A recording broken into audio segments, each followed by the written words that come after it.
Hey everybody, Steve here, Local Level Podcast. I'm sitting here with Holly Connors, founding agent of At Properties and managing partner of GetBurbed. You can check her out at getburbed.com.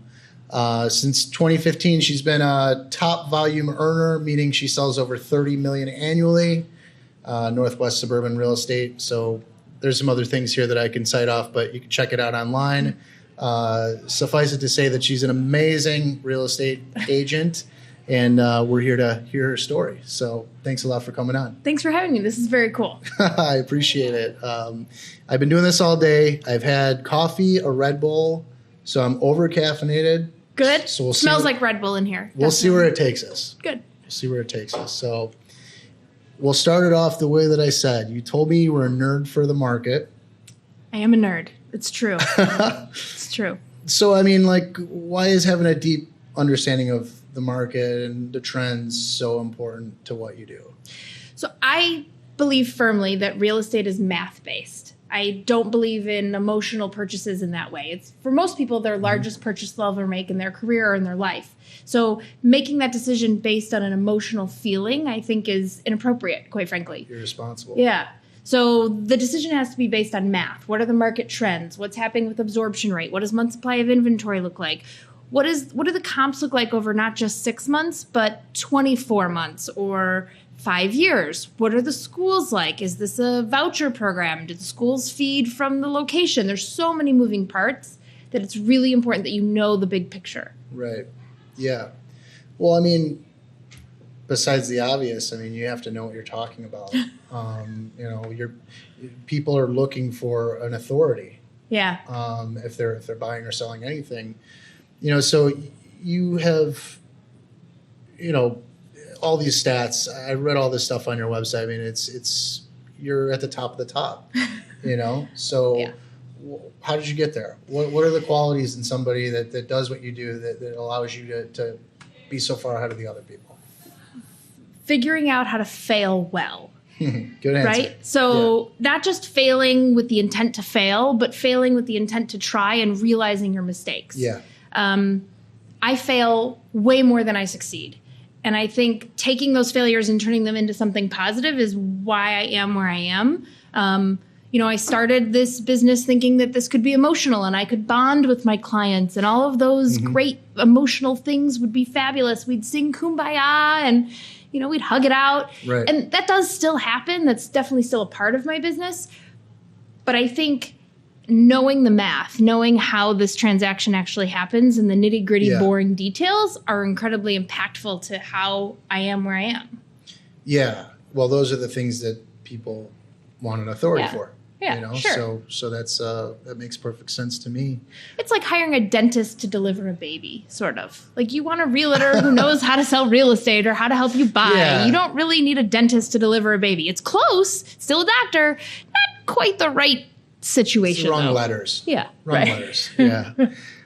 So I mean, being having your finger on the pulse. With the market and everything like that. And the question that I want to know is, what do you see the market? How do you see the market in the next 3 years? Yeah, I think that's a really complicated question because we're in an election year, and election years, from a cycle perspective, are really unpredictable. Yeah. Let me clarify that.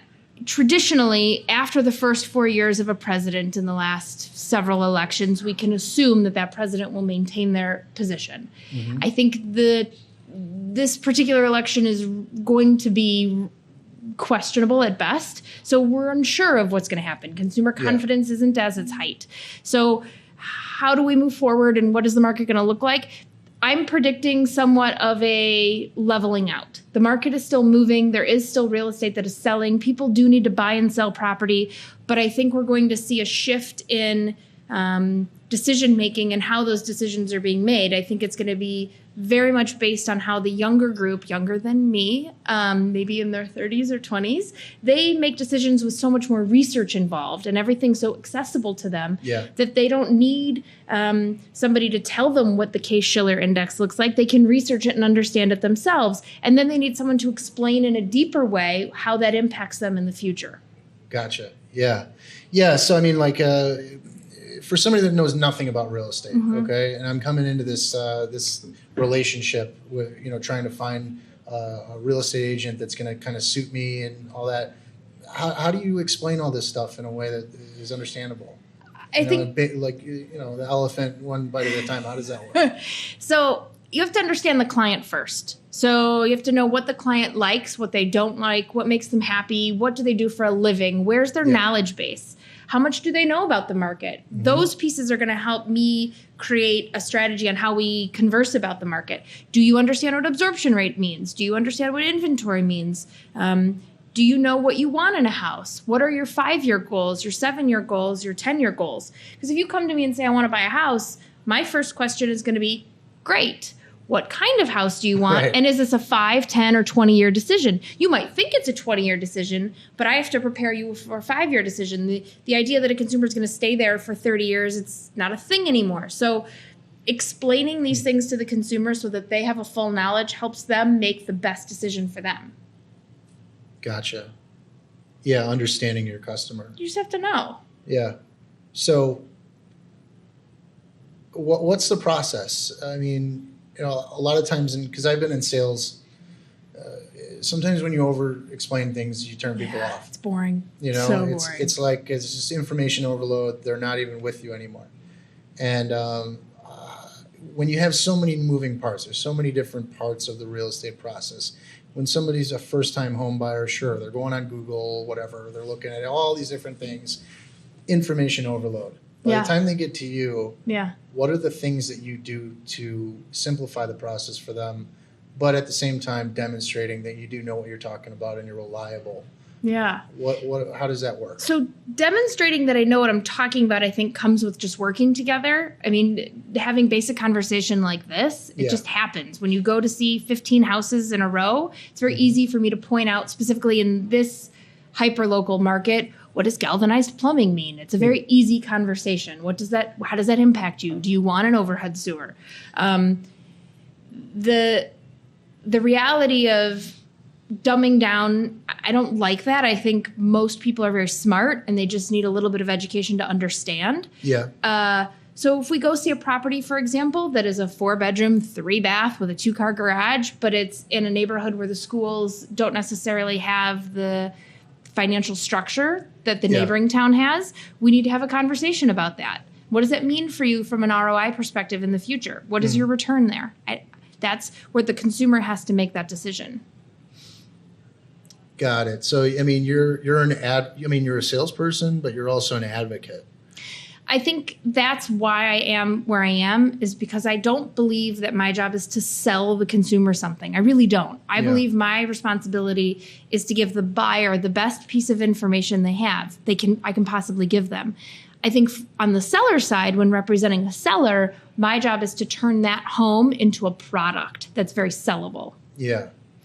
So there's two sides to that. Yeah. And one of the most powerful sales techniques is having them make the decision for themselves. Yeah, it sure is. So, talking somebody into buying a 30-year commitment is pretty rough. And it's not worth it to me. Right. So, that's interesting. And, this has been coming up all day, how sales translates into successful business, even when you're not doing sales. Sales is really just about selling yourself and being genuine and sincere. Yeah. So, tell me a little bit about your background, because it's safe to say you're good at what you do, whether that's good at sales or just being a genuine person. I don't know. Yeah. What do you think that is, and how did you get that ability? Would you say? What experience? Well, I think there's a lot of different things we could talk about. I think for me as a professional, I went to college. I had a really good time, and maybe too good of a time. Sure. Decided to become a flight attendant, sitting on my Auntie Carol's couch one day, deciding what I'm going to do with my life. And like Seinfeld, what do you like to do? I like baseball. I like movies.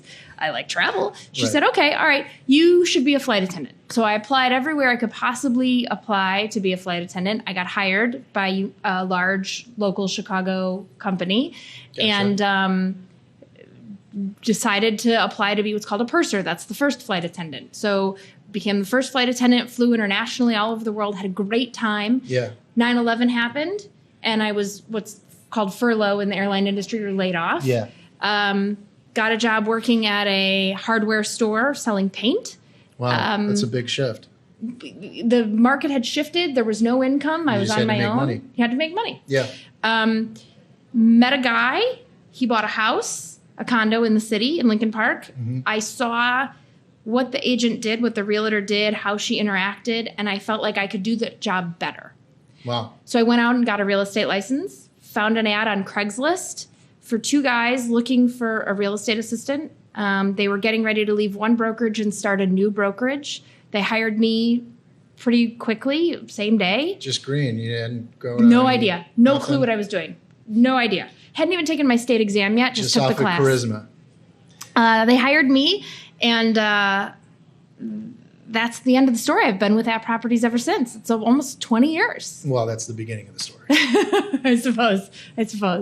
That's really interesting. I mean, I don't know how many times that happens where somebody's starting a business and they hire somebody that doesn't know anything. Just off of charisma. Yeah. There had to be something there that was like an innate thing that they saw. I think when I go back and I ask them, why did you hire me? What were you thinking? Yeah, I was a 20-year-old idiot living in the city with no money and no background. Right. What was, their response is, I had a personality and I wasn't afraid. And I think fear is what prohibited a lot of the applicants from getting the job. Mm-hmm. I'm just not afraid. Right. What I get is just confidence. Yeah, maybe. I mean, I suppose, but I'm not afraid to fail. I'm not afraid to try new things. I'm more interested in trying new things and making a mistake than I am anything else. Well, that's like this. I've never done a podcast before. First time for everything. How's it going? It's going okay? It's going great. Well, they'll tell us. How's it going? Is it going okay? I think it's going great. And I mean, this is just like anything. We're just having a conversation. You brought up 9/11. Yeah. And, working in the airline, that's pretty scary. Yeah. A lot of scary things happen, after that, particularly 5 years after that, 2006. There was a lot building up to that. There's a lot, politics behind it and, shady practices with the banks and, mortgages and all that stuff. Can you give us a little bit of a breakdown of, because you were in this. Yeah, I was. You were in this when it actually happened. I was. I figure that what I see is like Wall Street. Everybody's running around screaming. But what was it like leading up to it? What were the indicators? Did people take it seriously? Are things like that happening now? Yeah. And how did you survive it? Okay, there's a lot of questions in there. A lot of things. I left it open for you. Okay, so when I started in real estate, it was a very level playing field. There was enough business for everybody. Everybody was very smooth. There wasn't a lot of complications. Everything was pretty standard. I'm trying to find the right word. Everything was very just level, I guess is the best word. Yeah. Then 2005, you could write a deal on a napkin at a bar, and you could sell that napkin for $20,000 to somebody else. Subprime lending and all that stuff. Not quite subprime, but we were assigning contracts and reselling them. It was almost like selling short in a way, how you sell short stocks. Sure. And we're making great money doing this, and it was a very fast moving environment. And this is all around the time that cell phones and all these things were sort of happening at the same time. Yeah. If anyone can remember a BlackBerry, that was a thing then. Oh, yeah. So then the end of 2005, right around November, you could feel the market sort of shift. And I don't like using feeling in real estate, but you could sense a little hesitation slightly. Things were taking a little longer. Yeah. Market times improved maybe 2-3 days, which isn't significant. But at that point, 2 or 3 days would make 8 or 9% of more market time. That's a big number. Mm-hmm. So we would see the shift slightly. Then summer came and the market picked right back up again. And like a drop of a hat, the market just stopped. It was the end of 2006. It stopped. 2007, it really didn't move at all. I can comfortably tell you in 2007, I probably did 3 deals, which is not many. And it was very, very slow. And that was when I decided, okay, it's 2007. The market's going to improve. I'm very glass half full. Yeah. It's going to get better. So now I need to position myself so when it gets better, we're ready. Mm-hmm. So I left the city. I was living in the city at the time, moved to the suburbs, had a couple of kids, and the market improved as expected because it always does. It's very cyclical. Yeah. And here we are. Here we are. So that's it. Yeah, that's it. That's the story. We're done. No, but so I mean, you laid it out, a timeline, but let's dive a little deeper. Sure. Because, you know, I mean, I guess looking back on it, we can say, okay, this is what did it. You know, in hindsight, there's like, you know, people giving away loans and the banks being lenient with everything. You can just do it over and over, whatever. A lot of scammers out there too. Yes. And you know, specifically with you, were you around people that were doing shady things? Yeah, so there were a couple different strange things that were happening. There was a particular appraiser that was nicknamed Stretch Armstrong, and if you needed a favor, he would show up. I've always felt very much that if you are upfront and honest with people, that you'll get that back in return, whether it's immediate or in the long term. There were things like that happened, and they happened all over the city, and they were pretty repetitive. Subprime lending was a thing. Getting a loan for somebody that was a B or C credit risk was very simple. There's a famous story about a woman who was a school bus driver making $8 an hour who was able to buy a house for $800,000. And that story is still very alive and well in real estate. She has since been foreclosed on and has started over, but there's no reason for someone making $8 an hour to get a loan for $800,000. The math just doesn't work, right? So that happened a lot. And when you started to see those things over and over again in 2006 and 2005, you could sense, your just wherewithal as a human was clear that something was going to happen. Yeah. So, you know, we personally started selling our properties. We knew it was coming. We knew we were going to be at the top, and it couldn't stretch much farther. Do you think that was like part of it, where you saw something and then there was just a big sell-off, so it just collapsed and collapsed and collapsed more? Or do you think that was part of it at all, or am I on the wrong track? I think there's a lot of theories on what really happened. For me, and in the Chicago market, what happened in my world was subprime lending stopped. So the buyer pool that's at the bottom of a pyramid that was pushing everybody up could no longer get a loan. So no one could be pushed up anymore. Yeah. There wasn't any more real estate to be traded because the people at the bottom of the market just couldn't move everyone else north. It just wasn't possible. Well, also, you know, a lot of those companies that gave those, like Washington Mutual. Yeah, WAMU. Yeah. I mean, they if you look at the charts, is like overnight they were just done. Yeah. Over with. And they were like the ones that gave away almost all of that loan. You know, if you look at how the money is actually funded and where the money actually comes from, subprime lending is just a very questionable. It's giving loans to people that shouldn't get them, pretty much. And I don't know if I agree with shouldn't, because sometimes someone had something horrible happen and they maybe deserve a loan because their personal situation is very unusual. Sure. Right? Okay. But the no-doc loans, or it's not just subprime lending. No doc meant no documents. You didn't need to provide anything whatsoever. Yeah, just a name and a social, and you got a loan. You're approved. So, yeah, and there are things like that existed for people that are self-employed, that can prove that they have income, but income to a company that they own. Right. Those programs don't exist anymore, and those were cut off by the government. So when those programs that existed for the general working population were being taken advantage by lenders, forcing consumers into these programs that they shouldn't belong in, then we started to see the unraveling. Yeah. The government said no more of that. Now we start fresh. And now they're loosening up a little bit so that regular people can go back to getting loans. But I don't think it's as simple as just subprime lending. It also was hyperinflated values. To buy a property at that time, you needed to offer $20,000, $30,000, $40,000 over list price in Lincoln Park, Lakeview, Bucktown. It was just part of the process. Mm-hmm. So to get a property, you had to overinflate the market. So the market continued to overinflate. So you need bigger loans that can't be backed up for higher prices that shouldn't be there. Stretch Armstrong would show up, it would appraise, and that would be the end of the process. So the checks and balances in place weren't there to protect the consumer.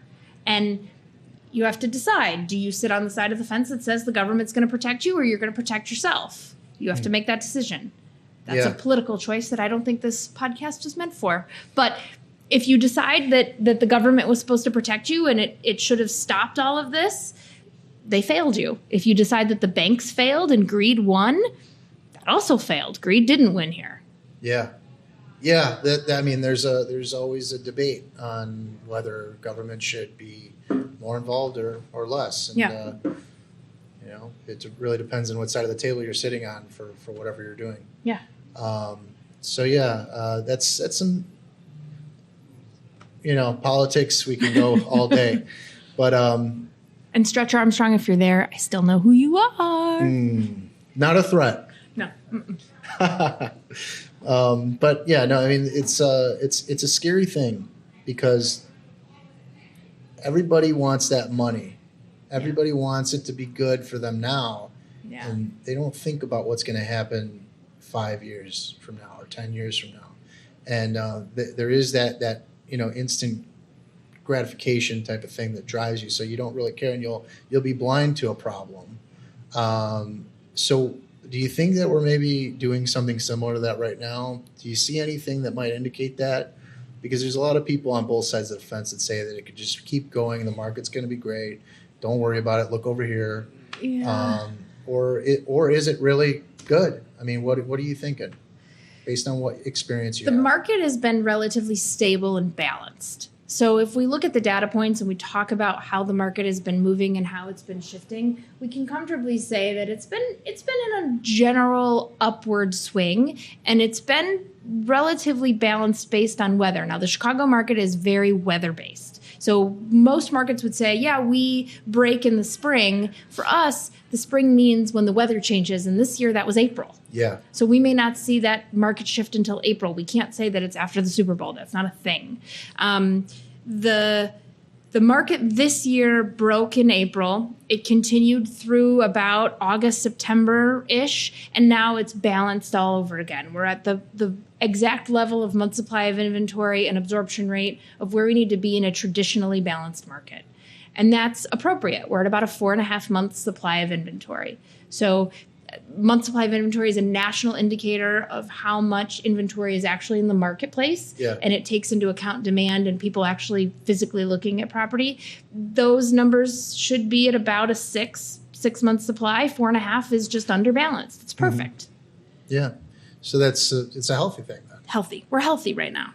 That's good to hear. We're healthy. Yeah. And we're not seeing major appraisal issues like we used to in 7, 8, and 9, but we're starting to see appraisers be a little more specific in how they're looking at houses and how they're valuing comparables. So we're keeping the control is a little more controlled, so to speak. So maybe we learn from our mistakes a little bit. You think? You hope. Okay. You hope. Well, cross our fingers. Yeah, we hope. For everybody. Yeah. Okay. Well, fair enough. I'll take your word for it because I don't know anything.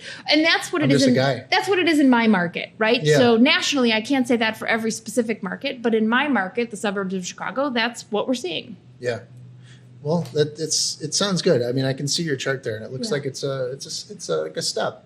It's like stairs. Case-Shiller is a national way of looking at the home price indices, and what we can see is the index was 280 points in 2007, and then we saw a significant downswing until January of 11, and now January of 19.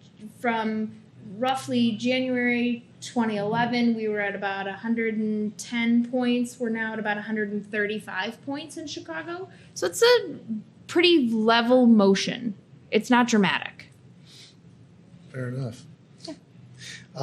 And nerding out. No, that's great because there's people out there, real estate agents that know exactly what you're talking about. people that are in school studying economics or whatever. Yeah, sure. This is helpful. There's an audience for everything.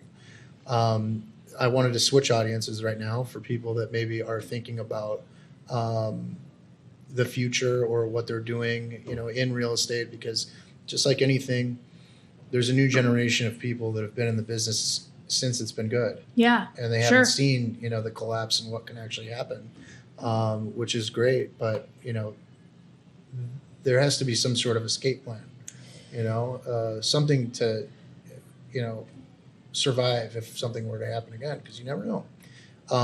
What would you suggest a greener agent can do now to protect themselves from catastrophe later on?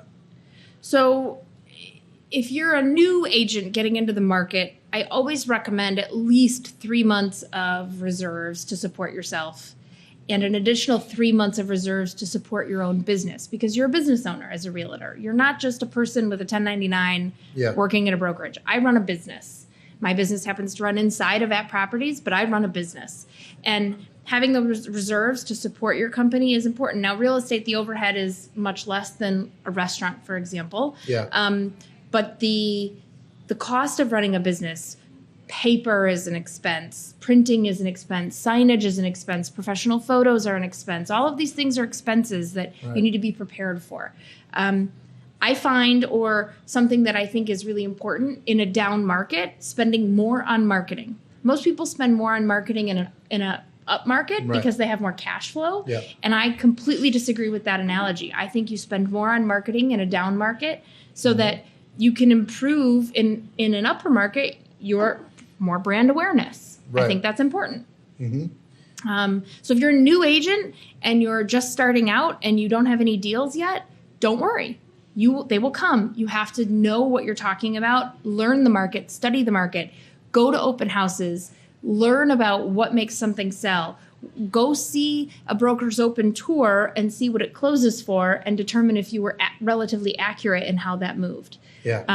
Study the market. Know what you're talking about. If a buyer comes to you and says, well, this house sold for X, and you weren't inside that house, you can't articulate why it sold for a particular dollar amount.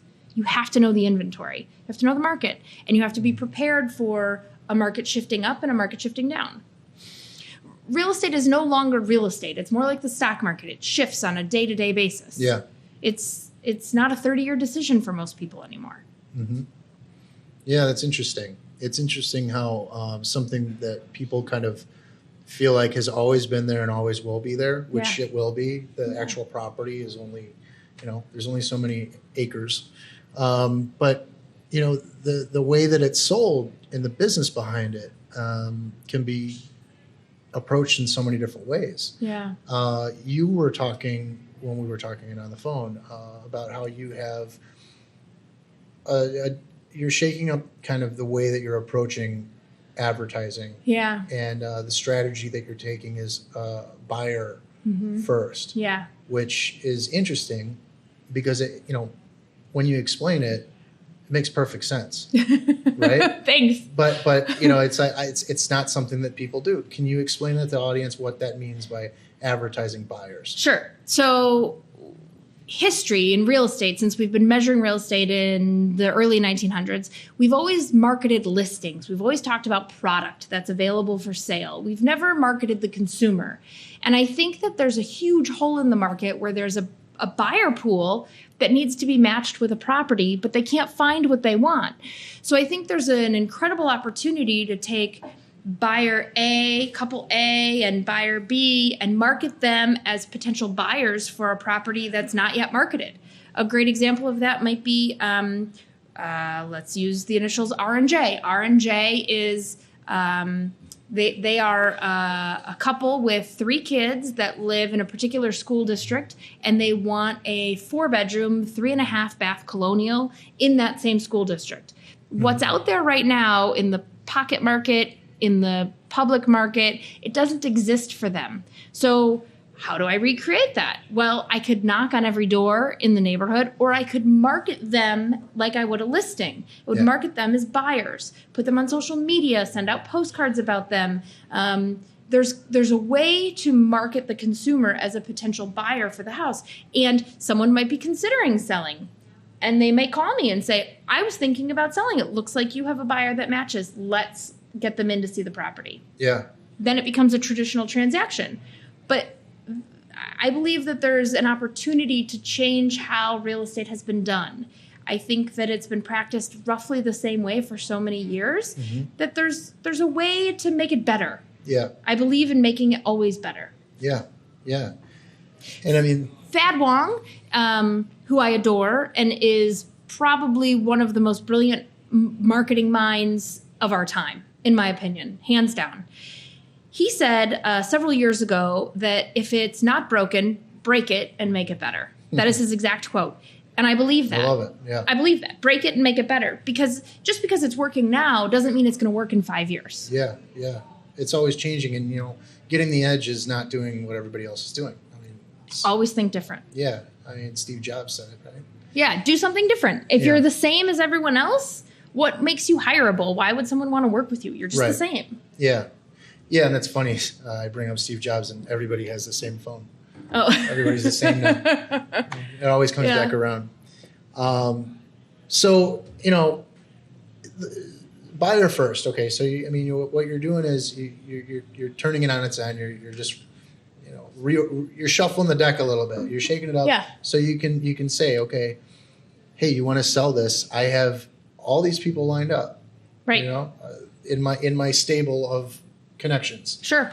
So why wouldn't you go with that? It seems if you are saying that to somebody that's trying to sell, and you are just basically telling them, hey, I have all these people that want to buy. Yeah. What are you doing? You're just basically making a connection. Right. Yeah. So the old idea of real estate agents was to get the listing, go get the listing, your name's on a sign, go get the listing. Take a bunch of pictures and just throw them out there. Throw it out there. Hope it sells. Yeah. I don't believe in that. I don't think that that's productive. Makes perfect sense, yeah. You might see that I carry half the listings of some of the other brokers in town, and I am 100% fine with that for two reasons. One, each of my clients gets a little more attention. And two, I don't work just one side of the transaction. Yeah. I think it's important that you also represent buyers, because if you're not in the inventory, you don't know what you're talking about. You just don't. It's not possible. Yeah, that's it's a no-brainer, it seems, but nobody does it. They don't. You typically have in a group setting of realtors, or a team, so to speak, you would have a listing agent, a buyer's agent, and some customer service reps and some advertising people. That's sort of how most teams are set up. I don't run that way. I don't think it's my responsibility just to do the listings. I think that that's unfair to my sellers. How will I possibly know what buyers are saying inside of a property if I'm not physically there? It's half the job. Yeah, you're 100% right. Thank you. I am right. You are. It shows, because you are, Yeah. You just have to be different. And I think for you, for example, you don't do this podcast for money. You do these podcasts because you get something out of it. You get enjoyment out of it. Maybe there's something for your soul. Maybe you like meeting new people. For whatever the reason is, you do it for something other than money. Sure. And I think for me, for real estate, it's more than just, okay, I sold a house. There's a happiness quotient to that. And what is that worth to the consumer? My job is to give them the nerd side of it. And their smile at the end is valuable to me. Mm-hmm. But their smile at the end is valuable because they've made a good quality decision for them. Yeah. Yeah. Well, that's honest work. Yeah. It's honest sales. I mean, it's helping somebody buy. Yeah. Well, that's great. I'm a nerd. I'll give you all my nerd information. I love that. And okay. Let's switch gears. Sure. We covered some really good stuff. And it's safe to say that anybody that is trying to accomplish anything, it's great to surround yourself with people that have done it well. Yeah. So if there's an agent that is trying to get into, some sort of success doing what you're doing, I'm sure they would probably come to you, want to work for you. Sometimes, yeah. If they don't, then they probably should. But what is your management style? I know everybody kind of is, their own boss with this to an extent. Yeah. But you have to motivate. You have a business to run. Sure. So how do you describe your management style? I'm pretty training focused and hands off. Okay. I believe that the people that I work with, they benefit from training, and how they take the information and use it in their personality and their business is going to propel them to the next level. Yeah. Of the people that I work with on our team, they're all very different personalities. Yeah. There's no two people on our team that are the same. Mm-hmm. And I think that the variety of personality absorbs information differently. I was just talking about this earlier. Yeah, cool. Exactly, almost word for word. That's creepy and awesome. Yeah. I think that everyone needs the same information, and what pieces they take from it are how they decide to put it in their business. So real estate is very much a B2C sale. It is very consumer driven. Yeah. So my personality may not match with every consumer out there, and I'm okay with that. Not everybody likes me. I'm fine with that. Right. So, but no, maybe Noelle on my team. I have people who meet Noelle who adore her because she's very gentle and very kind and very, very patient. I am not someone that people would describe as patient, but Noelle is. So maybe she's a spectacular match for you. The other Holly on our team is very business-minded and very math-focused like me, but she's also very gentle. So a lot of people love her for that reason. You know, there's so many variety of personalities on our team, and I think to answer the management style question, I think the best salespeople are the people that can give the client the information. So as my job to help them be better at their job, I think if I give them the information, they can take it and decide what to do with it. Now, there's another school of thought on that. You can give people information, but if they don't like you, they're not going to buy, whether it's good or not.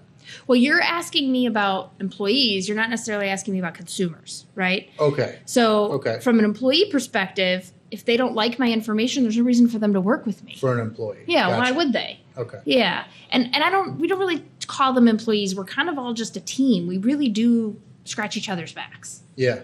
Yeah. Yeah. Okay. So, I mean, like what I was talking about before, that you pretty much mirrored, it's like your style, even if you have all the technique and all the skill and you're really good at what you do, your style won't work for somebody that's got a different personality. Right. A lot of times with managers and any type of sales position, they don't necessarily know how to look at somebody's differences or communicate it in a way that's going to be effective for that particular person. Sure. And a lot of people actually think that, okay, my way is the right way, so you have to do it my way, or you're not doing it right. They get frustrated. Yeah. So it's complicated because I do have a lot of right ways of doing things. That's what like happens. I do have a lot of right ways of doing things. The A-type personality is always... In fairness, I do have some control issues. But I think that I've learned from my mistakes. And so take from my mistakes and learn what works and what doesn't work. Yeah. I think that's part of why a team can work together well. But the world is always changing. It's very fast. It's moving in different directions. So there is opportunity for new learning and new mistakes and adjusting how we do things. Just because we walk with our right foot forward doesn't mean it's time to change to our left. Yeah. Yeah. I don't have a better answer for that other than a cheesy analogy. No, it's fine. It's like, there's just so many things to talk about with this. It's such an interesting subject. I mean, I get to talk to people of all different walks. And that's why I'm doing this. I'm in marketing. I do, work for all different types of people. Yeah. So I hear these stories from people on the phone when I'm working with people. I get to connect and all that stuff with people, but nobody gets to hear those conversations. So that's what this podcast is. Yeah. So I like to talk about the style that you have, what makes you tick, your thought process, marketing. Sure. All that type of stuff is so interesting to me. I would assume that the people that are actually watching this, it's interesting to them too. So marketing, I know that you are in total agreement with me that you market when it's slow. Yeah. More. Yeah. Spend more money when you need more money. Right. It takes money to make money. Sure. So what are some of the things that you've done that you thought were going to be slam dunks that just didn't do it, and you blew a bunch of money that you shouldn't have done? I've blown a lot of money. It's really embarrassing. Well, we've done a lot of things that I think have not given us net return or measurable return. I think the biggest thing with marketing is consistency more than anything else. Yeah. So if you try something once and it doesn't work, you Yeah, have to that's- figure out why it didn't work, Right. and maybe you need to do it 2 or 3 more times to make it work. Yeah. The biggest financial failure I think that I've had in the last 5 years from a marketing perspective would likely be partnering with someone whose ideas of community were not the same as mine. And so we got co-branded with this company that just doesn't share the idea of community. Yeah. And that was tough to crawl back out of. Wow. I think now we've partnered with a lot of really great companies that we work well with. So Yeah. if you're green and new and starting out, find a way to partner with somebody. Find a way to co-brand that is going to be successful. We have a lot of partnerships with local restaurants and mortgage brokers and attorneys and bars. We sponsor a lot of 5Ks, and these are all different things that we believe in. Yeah. We don't do any kid events unless they're related to health and fitness. That's just a rule that we practice. Why? I believe that kids need activities outside of school, and it doesn't have to be athletics. It could be anything outside of that. It could be chess club. It could be art club. It could be anything. But I believe that if you're supporting the kids in the community, then you're supporting the community. I really, truly believe that. So we partner doing a lot of those sorts of things. Bars and restaurants don't necessarily appeal to children, but often we find that adults go to bars. Yeah. They frequent Hopefully them more than children. every now and again. So, we do things like that because it's a part of the community. Like on Thursday Night Football, we sponsor at a local bar Thursday Night Football. Yeah. So if you go there on Thursday night, our logo is out and we sponsor it. And how that helps is it supports the local bar so they have more income, so they can have more events, and it just becomes full circle. Yeah, I've seen your coasters at Reps. Yeah, we have coasters all at lots of places, and the Reps ones are funny. You could see Mike's Bitmoji on those coasters. I saw that. I laughed at it when I saw it. I think I have one at home, actually. You should keep it, frame it. Yeah. Yeah, I mean, with marketing, it's just exposure, Yeah. repetition. I mean, McDonald's still does advertising, and everybody knows who they are. Totally. Totally. If they do it because when you ring the bell over and over and over, It's there. that's what happens. Yeah. Well, the Coke idea, if you remember, Coca-Cola had names on the Coca-Cola bottles. Share a Coke with so-and-so. Sure. It cost them a lot of money to make all of those labels and to come up with thousands of names and put them all over the country. But how badly did you want to find a Coke with your name on it? Yeah, and take a picture with it. How cool was that? So in the era of social media, taking a picture with it makes a free advertisement for the Coke. It's brilliant. Yeah, it is. Well, I mean, I think that anybody that's ever studied any type of advertising, It's brilliant. yeah, one of the oldest masters of it. So you've done a lot of things. It's safe to say, you do advertising, marketing in all different forms. What are some of the top forms that you've found biggest ROI on? For me, brand awareness. So I go old-fashioned grassroots. I think grassroots really helps. I do 8,000 postcards every month for the last 6 years to every household in my entire town. We do them now in this town. We do them everywhere. And I think that it takes about a year and a half to 2 years to see that return. But our postcards are not selling us. Our postcards are about what's happening in the community. They're football schedules for the high school. They're our summer postcard, our one that we send out at the end of May. We get phone calls from people that beg for that postcard. Can they please get a PDF of it? Because it's all the events that are local, what bands are playing where, when, who's having a special event. It's a summer calendar of free events. Yeah. And that one, people beg for that every year. Useful. It takes us 6 months to put together because we are waiting for all these organizations to come back to us with what's going on. But Right. people beg us for that. I don't believe in sending out information that's directly about selling us. I think if we're talking about the community, we become an advocate for the community. We become your local resource. Do you take money on both sides and actually charge people to be on your calendar? No. No, we don't. Maybe we should. That's a really good idea. I didn't think about that. But we don't charge people to be on our calendar. Like the Park District events, we don't charge the Park District to be on our calendar. We don't charge the Chamber of Commerce for the events that they put together. The race course, we don't charge. I mean, there's so many different venues that we don't ask them for any money. We just put them on because they're fun things to go to. Right. Well, I mean, it serves a purpose. And, what you're trying to do is provide something that will actually not go in the garbage. Sure. And so now we get phone calls from companies that say, can we please be on your postcard? We have this going on. Yeah, we want to be here. Can we do this? And we're happy to take your information. If it fits, you're in. We're not charging for anything. We're not trying to make money at this.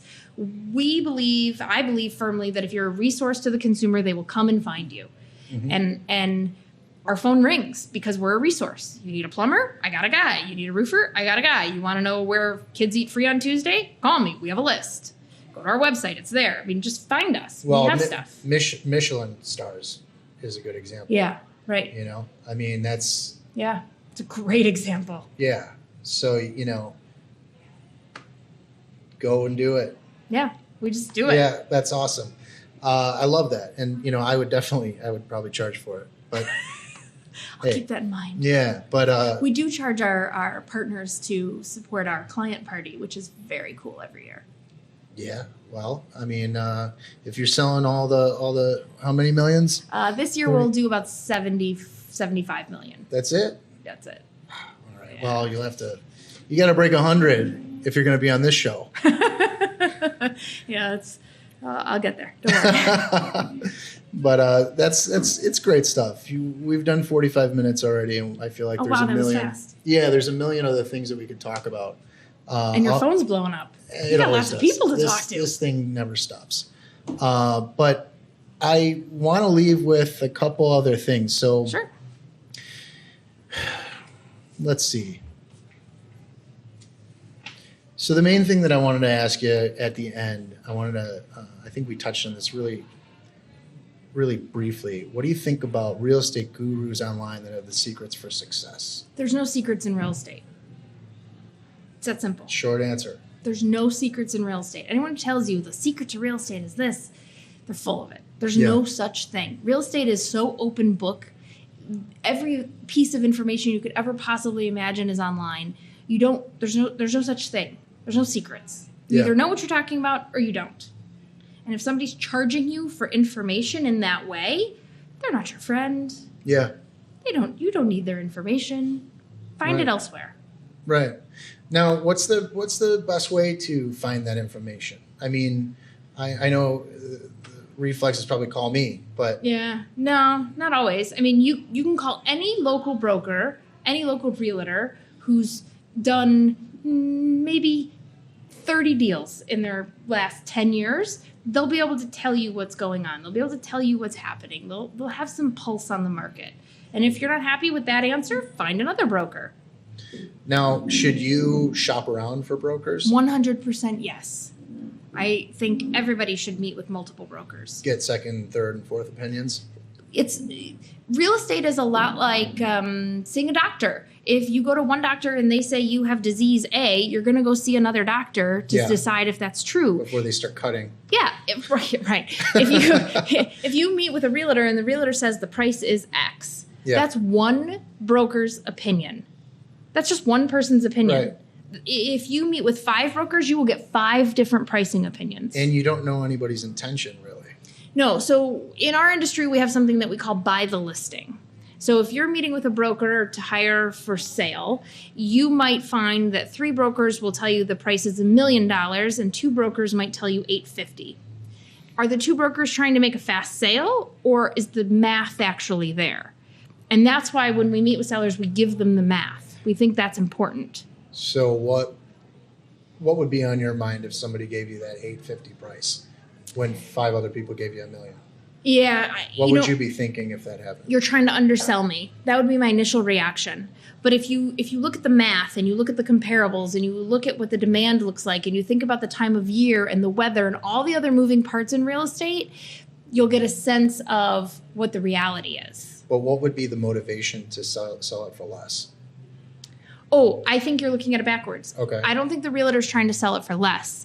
I think the realtor who's coming in maybe in the middle or at that 800 or 900 mark is likely using math and science. The realtors that are selling at $1 million are doing what's called buy the listing. So they're telling the seller, of course I can sell it for $1 million, and they're buying it for $1 million. They're saying they can do it, and then 2 weeks later they're asking for a price reduction. So I often don't get hired on the first shot because I'm often in reality. Yeah. And 6 weeks later, the phone rings. We made a mistake. Will you take the listing? Will you sell it now? Now we know where we need to be. Of course you do, but you're also 6 weeks later. So now you're chasing the market. So now you have to be even lower than what I told you before because now you have marketing time. Yeah, it's so different. It's familiar, but so different because there's so many different angles to your sale. Yeah. You know, different perspectives. There's so many different people involved. Yeah. You know, so it's like when you're telling me these numbers, I'm thinking it, you know, it's totally right. It's confusing. It's very confusing. Yeah. And that's why this business that my team and I have built has been successful because we try to break it down and make it less confusing so that you can make the best decision for you. Yeah. If I tell you month supply of inventory is on the incline and it's going to get to 7, 8, 9 months supply of inventory, that means to you there's more inventory than buyers. So you have to price with that in mind. Yeah. I could market a ketchup popsicle until I'm purple. It won't matter if the ketchup popsicle isn't priced right. Yeah. Won't matter. Nobody will buy it. Not anymore. Everything's online. Yeah. Yeah. And then there's also the Supremes of the world where it's just a scarcity thing. And, you know, that's another thing to talk about. But I don't know. It's a crazy thing. Yeah. I guess if you can sell something based in reality, that's always best. Chasing the market is something in real estate we also talk about. And so if we see it with buyers, so I'll talk about it from the other side. If a buyer sees a listing that's been on the market for 6 months with not a lot of price movement, maybe $5,000, $10,000, that buyer is going to look at that listing and say, that seller's not motivated. I'm not even going to go look at it because I can't even negotiate where I want to be. Today's consumer is not negotiating as hard as they were negotiating for even 2 years ago. Why is that? I think the consumer market is just not interested in spending time on properties where the numbers don't make sense. They already know before they go in. We have 3D virtual tours. We have photos. We have floor plans. You can pretty much virtually visit the house now before you physically cross the threshold. So and there's so many pieces to this, but we can measure online showings versus threshold showings. We can measure how many online views we have versus how many people that actually cross the threshold. And those two numbers need to be in balance based on the price point. So if those numbers are out of balance, we know where the consumer is. They're not looking at the house because we're too high. Yeah. We know they're getting through the photos. The marketing is there. The SEO is there. They're seeing the listing, but they're not physically crossing the threshold because it's too high. It's already done in there. Yeah, it's already done in their head. Yeah. It's a huge dynamic shift of how things are done. Than how it used to be. You know, it's almost like, what do you think happens when AI does it better? We already use AI. Right. I mean, we already know. Is there always going to be the need for an in-person broker? Yes, because the minutia detail of the market, you need a human to be able to articulate for you what's actually happening. There's no website that's going to be able to tell you this block is not part of FEMA's flood map, but it floods. Something you should know. The power goes out on this block about 3 times a year. No one's going to tell you that. No salesperson is going to tell you that. That's not a piece of information you're going to find online. It's something that a broker is going to be able to tell you. It's something that's important that the broker can say or explain. Yeah. It's, you know, there's the AI thing with all these types of things, especially when there's so many moving parts, like legal, And anything with the market's almost entirely done by computers now. Sure. Almost everything.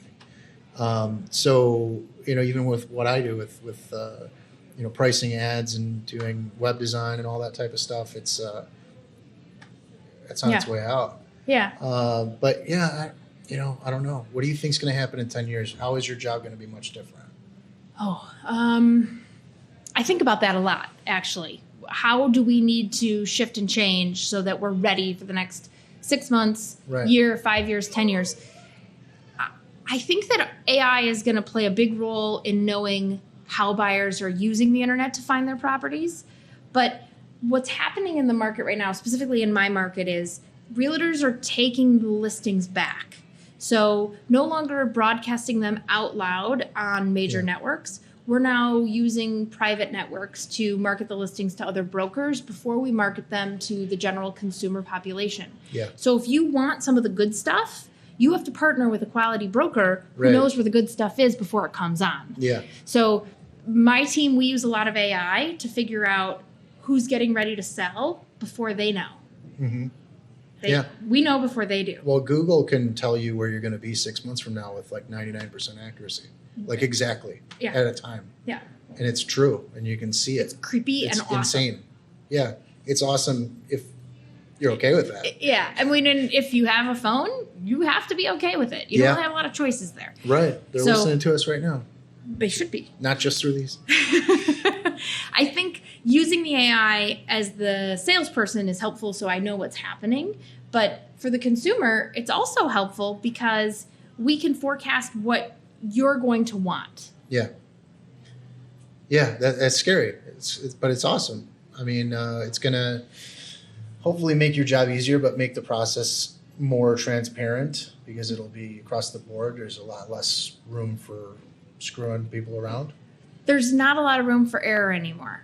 Yeah. There just isn't. Now, you could take a broker's word for it and just say, yeah, the property's worth X. But no consumer's going to do that. They're going to do a little bit of their own research. They're going to take the research that we've provided. They're going to look at the information and make a good decision. I love it. Listen, we've gone over an hour now. Sorry. It's awesome. I could keep going. On purple. I can keep going, but I'm going to have you back on. Sure. There's many other parts to this whole thing that you're doing that we haven't even scratched the surface of. So I'll have to get back with you. Thanks for having me. This was awesome. Yeah, I love it. Thanks a lot for coming. Sure. Yeah, we'll be talking about again soon. Okay.